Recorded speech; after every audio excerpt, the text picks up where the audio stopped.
嗨，大家好，欢迎来到使人驾到的你不知道的三国系列，我是主持人叉叉 Y， 我是金老师。好的，我们这集的内容呢是来聚焦在三国这个电视剧的第6集。那在这个剧情当中呢，交代了有关于董卓因为知道大事不妙了，所以他就西迁长安嘛。那在西迁长安之前呢，他就放火烧了洛阳城。首先进入到洛阳的人呢是孙坚，他们一行人进入到长乐宫之后呢，就看到了传国玉玺。当然呢，他们就对这个传国玉玺有很多的描述了。那我对孙坚拿到传国玉玺的这样子的一个行为，我个人的解读是他终于有了一个所谓的正统性。那我不知道我这样的解读是不是正确的啦？某方面来讲是正确的。中国历史上很多时候，虽然一方面要推翻前面一个朝代，但是如果说你看我就是凭着暴力推翻一切，给人这种很阿爸的感觉嘛。所以有的时候为了要能够营造声势，最好的方法就是说，其实是我有一些道德，我有一些品性，所以我才足以取代前面一个朝代。而且我在取代前面一个朝代的时候呢，我也不是全盘的否认，有一些东西我还是继承下来的，这样子显得让人民会觉得说，冲突感比较小，好像不是你就是凭着力量而已，有力量没公义的那种感觉。这个传国玉玺目前最早历史可以追究到秦朝的时代。根据褚遂良，这是一个唐朝时代的大臣，他要写一个书籍叫做《玉玺记》，很明显就在记载传国玉玺这个东西。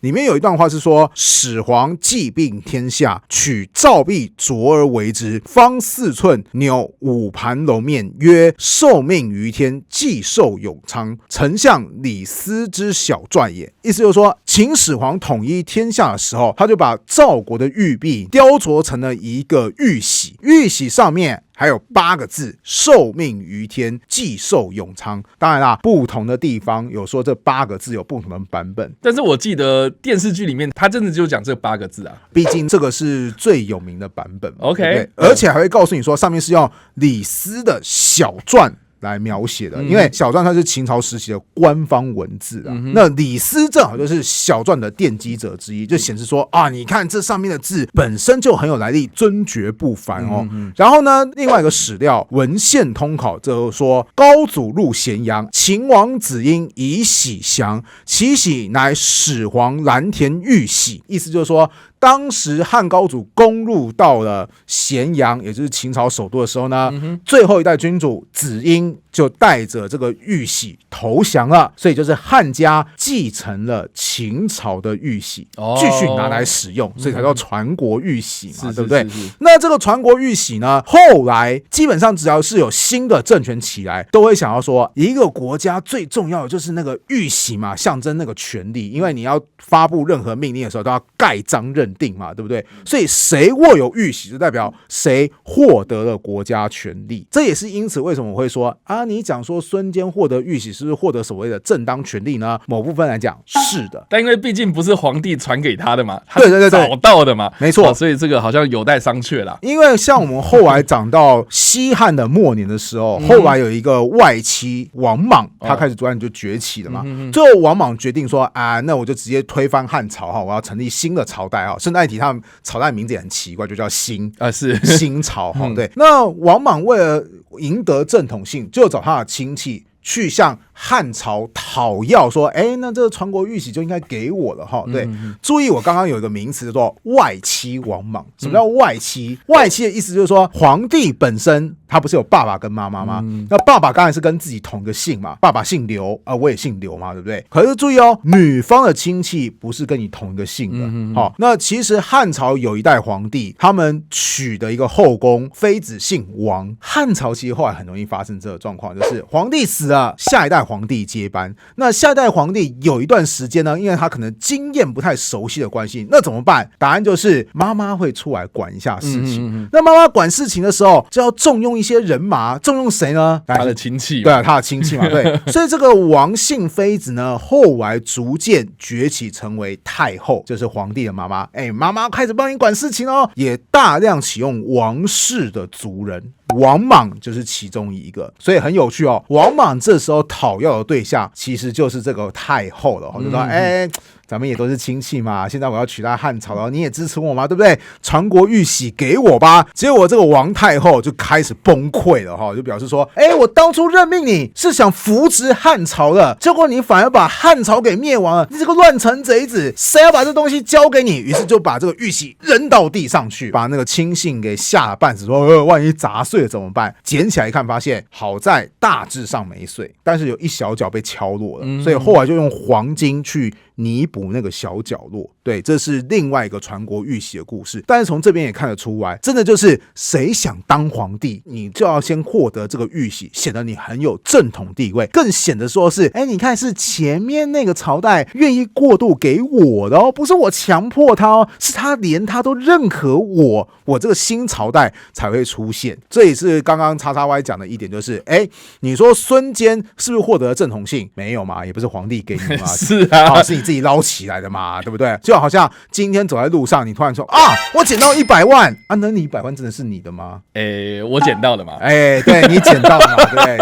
明白人就明白人，应该就知道我们在说什么了哈。是，不过附加一提，你刚刚所提到的这个情节，我觉得蛮有趣的是，在电视剧里面是那个时候还很小的孙权讲述了这样的一段故事，而且就把你刚刚说的那个砸玉玺啦、补缺角啦那些的情节给交代了一遍了。我觉得这个电视剧还蛮聪明的，应该这么说吧。我看还有蛮多的，就是三国方面的题材，很喜欢让孙权在超级小的时候就登场。毕竟我们后来在谈什么魏蜀吴嘛，对不对？是真正的领导人不是孙坚啊，是孙权嘛，对吧？也不是孙策嘛。对，所以这个如果不赶快让孙权登场的话，像在《三国演义》的小说，孙权甚至要等到中段的赤壁之战，他才慢慢开始登场，所以他存在感超低的。所以为了要刷存在感，很多戏剧都会让孙权提早登场。比方说，我小的时候有看过一个卡通，叫做 BB 战士，钢弹的那种二头身的可爱造型嘛，也有所谓的 BB 战士三国志啊，里面当中大家都是钢弹，刘备是钢弹，关羽是钢弹，孙坚也是钢弹，然后孙坚去征讨虎牢关的时候，旁边就有孙权钢弹。好，当时我会觉得说，孙权怎么那么快就登场了？而且因为他们大家都是钢弹的关系，所以搞的就是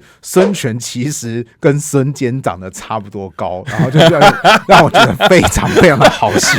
但是我们必须特别讲啊，孙权当时真的就是年纪很小。是，那继续说回来哈，其实孙坚他真的有像小说或是戏剧当中有捡到传国玉玺这件事情吗？还是再度强调，如果你要看最严谨的史料的话，你就去看《三国志》，因为陈寿这个人就是非常的谨慎，只要有一点点疑虑，我一律都不记录。《三国志》完全没有提到这件事情发生。玉玺他有提到吗？没有，也没有。对，《三国志》完全没有提到这件事情。不要讲《三国志》，连另外一个史书叫做《后汉书》，东汉也叫后汉。那既然叫后汉书，东汉末年的事情也会提到嘛？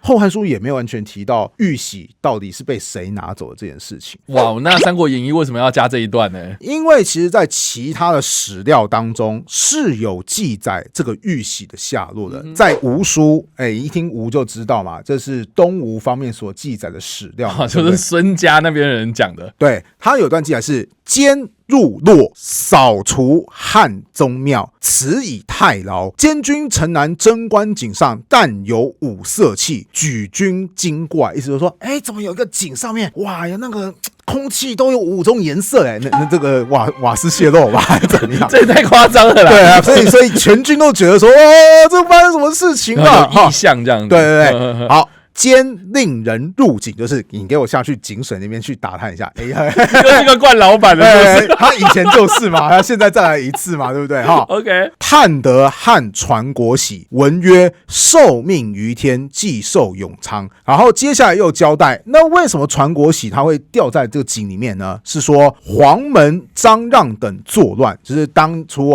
一些太监有发生一些祸乱的事情劫天子出奔，左右分散。掌玺者以投井中，在那场动乱当中，负责保卫玉玺的人眼看说状况这么危急怎么办？我宁愿死也不可以让心怀歹意的人轻易的把它拿走。于是人就投井自尽，这个玉玺才会掉在这个贞观井中。山阳公记有记载，袁术将遣号，闻坚得传国玺，乃居监夫人而夺之。什么意思？就是袁术后来他其实很想要自己当皇帝，那他就需要玉玺嘛。那玉玺在哪边？他听说玉玺在你孙坚手中，所以就把孙坚间的老婆给绑了，就是说你如果要回你老婆的话，玉玺拿过来。也就是说，我们从史料旁敲侧击就可以知道说，当时的传国玉玺是在孙坚手上啊。是，不然的话他干嘛绑人家夫人？而且从夺之就可以知道他是真的有拿过来，这是山阳公记的记载。是，注意哦，以上这些全都没有列入到《三国志》本文的记录当中。但因为你刚刚说吴书那个就是孙氏家族的观点嘛，这个无可厚非啊。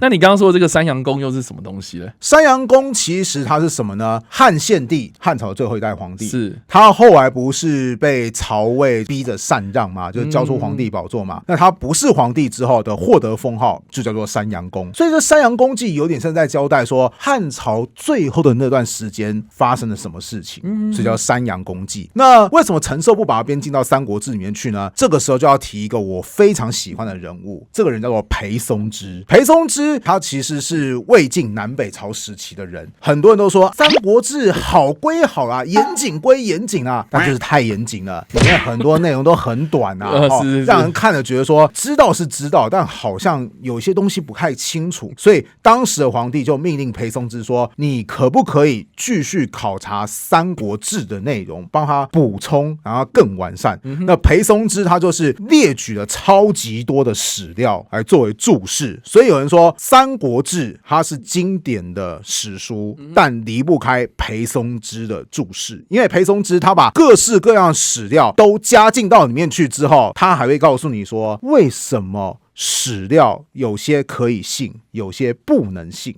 他还会做解释。对 ，OK。裴松之的注他就有写说，陈松之以为孙坚于心意之中最有忠烈之称。什么意思？就是说，在当年所有关东联军里面，孙坚对汉朝是最有忠义之心的。若得汉神器而潜匿不言，此为因怀异志。什么意思？你如果对汉朝那么忠义，你怎么会拿到了传国玉玺之后，你却不跟别人讲？这跟孙坚一贯以汉朝忠臣自居符合吗？完全不符合啊！我拿到啦，我们应该还给皇帝啊，这才叫忠诚嘛，对不对？所以裴松之甚至感叹说，如果他真的拿到玉玺自己藏起来的话，岂所谓忠诚者乎？这还是忠诚吗？对不对？那他就觉得说，为什么吴书却要讲说，孙坚有获得玉玺？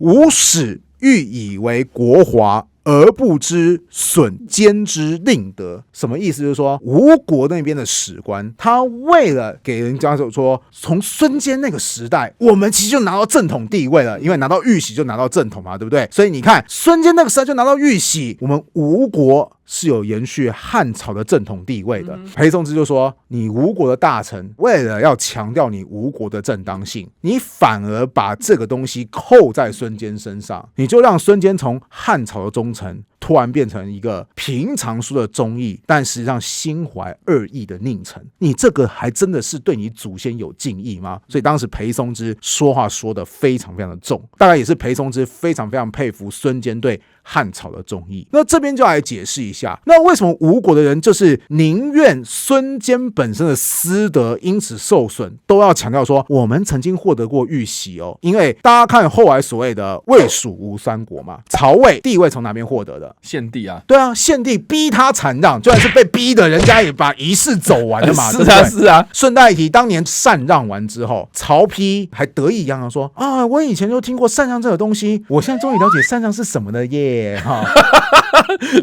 他亲身而为啊，对啊，以前大家都说禅让是大家自愿让的，我现在知道什么叫做自愿让的喽。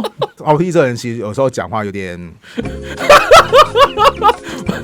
大家自己去意会啦。那曹魏其实是三国当中地位最正统的，因为你从汉朝那边继承的地位。是啊。那蜀汉呢，或是我们更准确来讲，应该是叫做季汉。蜀汉怎么样？他本身皇帝就姓刘啊。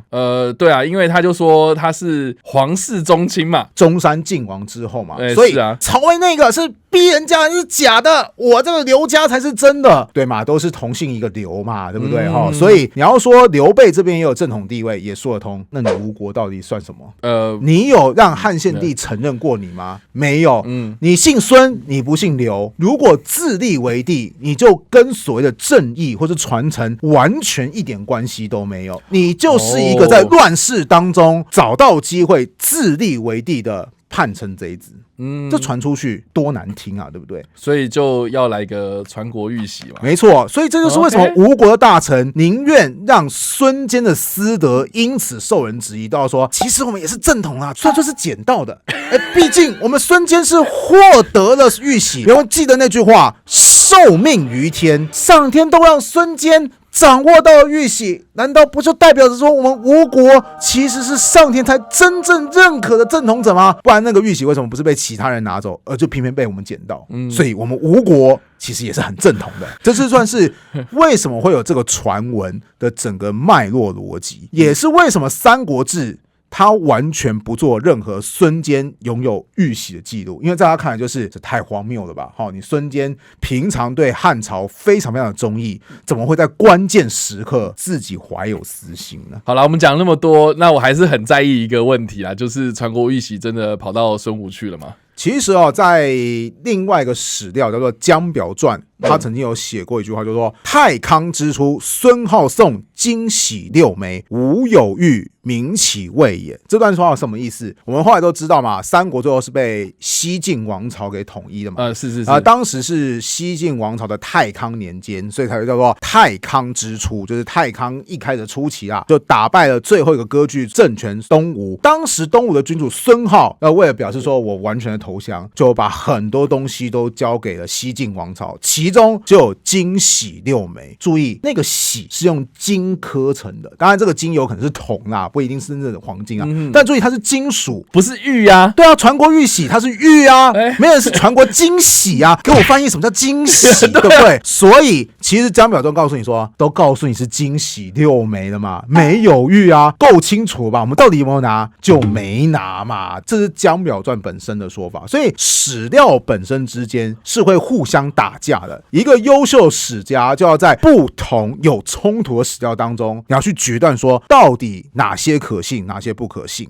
你现在也开始能够比较理解为什么陈寿完全不提这件事情，因为就是互相矛盾啊。对啊，那我干嘛要提？如果他不妨碍我的叙事节奏，我干嘛要把一个很有争议的东西拿出来，然后到时候大家说你这样写的不对哦。陈寿就是做最谨慎的方式，而裴松之的方式则是把所有史料列出来之后，他告诉你说，其实我觉得他根本没拿。为什么？他就是从人格的长期的推断，然后觉得说这完全不符合习惯啊，怎么有一个人说变就变？是啊，对，所以我为什么非常非常欣赏裴松之，因为他的做法相对于陈寿显得更加的积极。这也是为什么后世会讲说《三国志》不能缺裴松之的注释，因为就是在裴松之的注释之下，《三国志》的史料发挥了更大的价值。等一下，你讲到这边，我还是很好奇，那传国玉玺到底跑去哪？注意，我们刚刚一开始所讲的，在唐朝时期都有人写一个东西叫《玉玺记》，描述说这个玉玺它大概长什么样子，它渊源怎么样。所以其实到唐朝时期，玉玺都一直存在着，而且就是在唐朝之后，这个玉玺就失踪了。那因为唐朝之后就是个战乱的年代嘛，我们历史课本现在还有在提到，就是五代十国。是。结果在那之后呢，大家都无法确定说，我拿到的玉玺是不是真的就是那颗传国玉玺。毕竟他也写的这么明显的嘛，就是款式啊、大小啊、上面的纹路啊，都给你写好啦。我自己再刻一刻不就好了，对不对？OK。所以到最后就是后世的人就问说，这玉玺去哪边了？有人就说不知道，或者说后来又有人说找到玉玺，那是不是玉玺又重新恢复了呢？那也会有人讲说，我甚至都不能确定这新出现的玉玺到底还是不是原本的那一颗。所以真的要讲这个传国玉玺，它最后的踪迹就是在唐朝，最后它就不知所踪了。所以我们现在没有这颗玉玺了。对，没有。我们现在中华民国当然还是有那个总统的玺啦，对，但绝对不是当年从秦始皇接手的那一颗。就跟大家解释一下啦。好啦，以上呢这个就是有关于传国玉玺之谜的历史故事啦，不知道大家听完之后有什么样的想法，欢迎在留言区留言，我们来跟你做互动跟讨论哦。那如果你喜欢我们这个频道或是我们的节目内容的话，也欢迎订阅、追踪、开启小铃铛，才不会错过我们任何的更新哦。那我们下一集再见喽，大家拜拜，拜拜。